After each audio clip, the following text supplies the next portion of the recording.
প্রিয় শিক্ষার্থীরা, তোমরা সবাই কেমন আছো? আশা করি তোমরা সবাই ভালো আছো।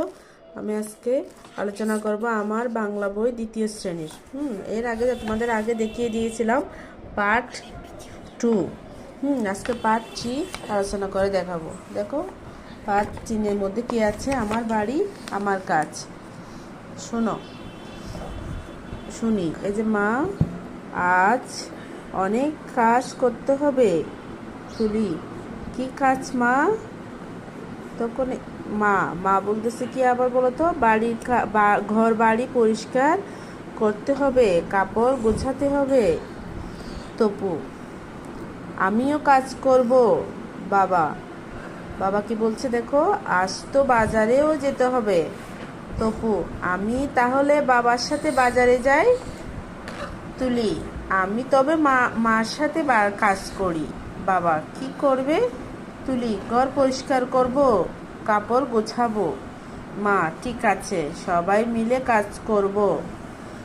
বাবা, মিলেমিশে কাজ করলে সহজ হয়। ঠিক আছে, তোমরা বুঝতে পেরেছো? এখানে মা, তুলি, তারপর তপু, বাবা, এরা সবাই কথা বলতেছে। মা, বাবা আর ওরা ভাই বোন কি, তপু আর তুলি। ঠিক আছে, আবার দেখো বলি, এই যে এখানে আছে, এই যে বাবা, মা, তপু আর তুলি। ঠিক আছে, এই যে দেখতে পেয়েছো?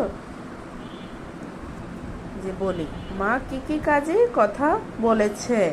মা কি কি কাজে কথা বলেছে? মা বসে যাবে, ঘর গোছানো, ঘর বাড়ি পরিষ্কার করা আর কাপড় গোছানো কথা বলেছে। তুলি কি কাজ করবে? তুলি ঘর পরিষ্কার করবে, কাপড় গোছাবে। ঠিক আছে। তপু কি কাজ করতে চাইলো? তপু বাবার সাথে বাজারে যেতে চাইলো।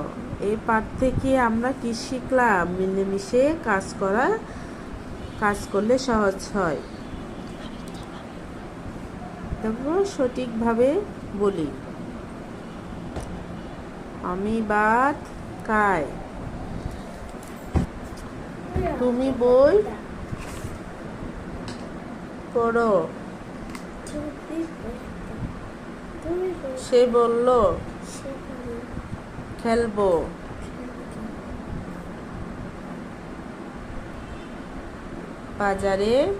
তপু বাজারে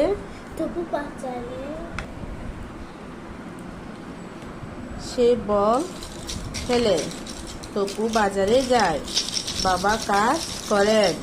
দেখতে পেয়েছো? এই যে ঠিকভাবে বলি, এটাও পড়িয়ে দিয়েছি আজকে।